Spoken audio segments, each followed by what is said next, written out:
పురాణాల ప్రకారం శివయ్యకు జ్యోతిర్లింగాలు, అమ్మవారికి అష్టాదశ శక్తిపీఠాలు ఎలా ఉన్నాయో అలాగే గణపతికి కూడా ప్రత్యేకమైన అష్టవినాయక ఆలయాలు ఉన్నాయి. అష్టవినాయక ఆలయాలన్నీ స్వయంభూగా వెలిసిన ఆలయాలే. ఈ 8 ఆలయాల్లో ఒక్కో దానికి ఒక్కో ప్రత్యేకత ఉంది.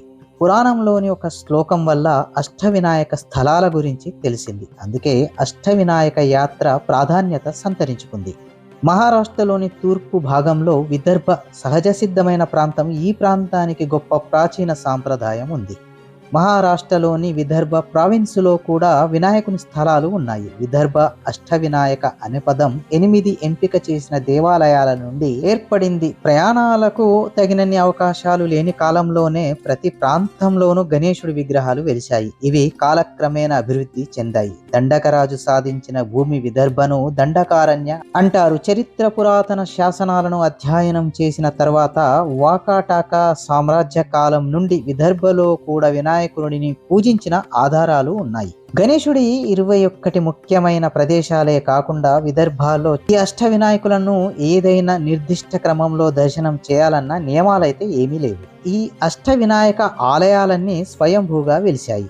పశ్చిమ మహారాష్ట్రలోని మోర్గావ్, లేన్యాద్రి, పాలి ప్రాంతాల్లో ఉన్న ఈ 8 ఆలయాల్లో ఒక్కో దానికి ఒక్కో ప్రత్యేకత ఉంది. మరి ఆ ప్రత్యేకతలేంటి, ఈ ఆలయాల విశిష్టతలేంటో మనం ఈ వీడియోలో పూర్తిగా తెలుసుకోబోతున్నాము. వీడియో అయితే చాలా ఇంట్రెస్టింగ్ గా ఉంటుంది. చివరి వరకు అస్సలు మిస్ కాకండి.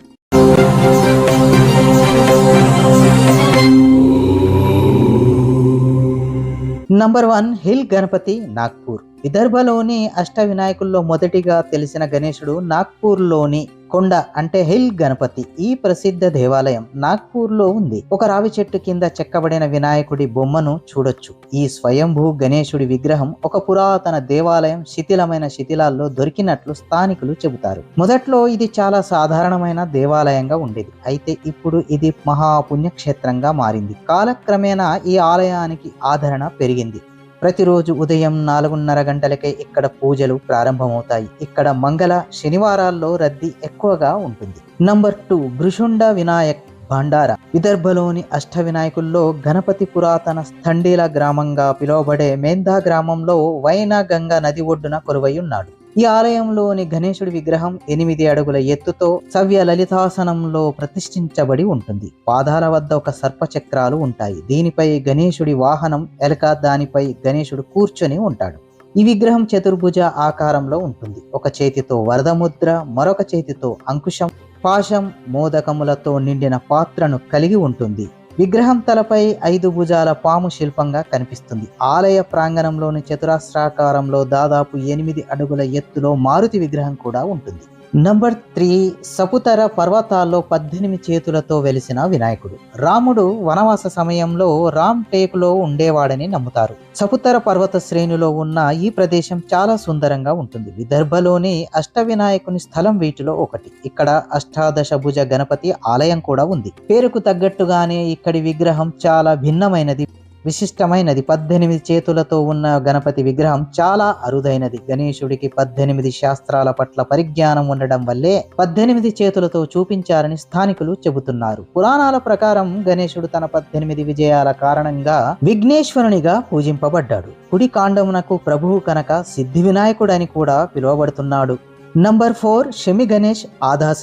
నాగ్పూర్ చింద్వారా రైల్వేలో పాట్నా సవంగి స్టేషన్ నుండి 12 కిలోమీటర్ల దూరంలో ఉన్న ఆదాస క్షేత్రం. ఇది ఎత్తైన కొండపై ఉన్న పురాతన గణేశ దేవాలయం. ఈ విగ్రహం నృత్య వినాయకుడిదని పండితులు చెబుతున్నారు. ఈ వినాయక విగ్రహంలో తొండం కుడివైపున ఉంటుంది. మహాపాప, సంక్షత, శత్రు అనే 3 రాక్షసులు ఈ లోకాన్ని అల్లకల్లోలం చేస్తుండేవారు. ఈ రాక్షసుల నుండి కాపాడాలని దేవతలందరూ శమి వృక్షం క్రింద శంకర్ పార్వతి రూపంలో వినాయకుడిని పూజించారు. అప్పుడు ఆ చెట్టు వేరు నుండి శమి విఘ్నేశ్వరుడు ప్రత్యక్షమై 3 రాక్షసులను వధించాడు. ఈ కథ జరిగిన ప్రదేశంలో ముద్గల్ మహర్షి వినాయక విగ్రహాన్ని ప్రతిష్ఠించారు. గణేశుని 21 ప్రదేశాల్లో ఇది మేల్కొల్పు గణేశ క్షేత్రం.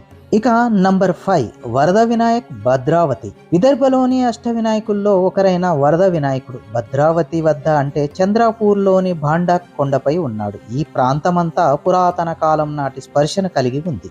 కొండ ఎక్కుతుండగా దారిలో కొన్ని విరిగిన విగ్రహాలు కనిపిస్తాయి. గణపతి ఆలయంలో 16 స్తంభాలతో కూడిన గొప్ప హాలు ఉంటుంది. ఇక్కడి గణపతి దేవాలయంలోకి ప్రవేశించాలంటే కొన్ని మెట్లు కిందికి దిగాలి. అప్పుడే లోపల సుమారు 8 అడుగుల ఎత్తులో కూర్చున్న భంగిమల్లో వినాయకుడి విగ్రహం కనిపిస్తుంది. అంతేకాదు ఈ విగ్రహంపై కిరీటం కూడా ఉంటుంది.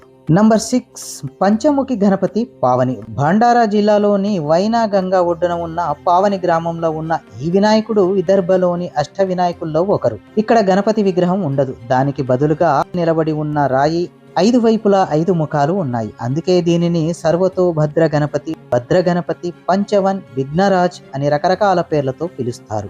పావని గ్రామం చుట్టూ పటిష్టంగా కనిపిస్తుంది. గ్రామం మధ్య భాగంలో ఒక చిన్న దేవాలయం ఉంది. అందులో గణేష విగ్రహం ఉంది. ఆలయానికి ఎదురుగా ఢేగ స్తంభం ఉంటుంది. ఈ నిర్మాణంలో కొంకన్ లాగా ఇక్కడ చిరాస్ను ఉపయోగిస్తారు. ఈ ఆలయాన్ని పాలందూర్ గ్రామానికి చెందిన శ్రీ హరిస్వామి జోషి నిర్మించారని చెబుతారు. నంబర్ 7 చింతామణి కలంబ. భక్తుల బాధలన్నిటినీ పోగొట్టే చింతామణి కలంబ గ్రామంలో కొలువై ఉంది. ప్రసిద్ధ 21 గణేష పుణ్యక్షేత్రాల్లో పురాతన కదంబూర్ నేటి కలంబు. ఇక్కడ గణపతి దేవాలయం కొంత విశిష్టతమైనది.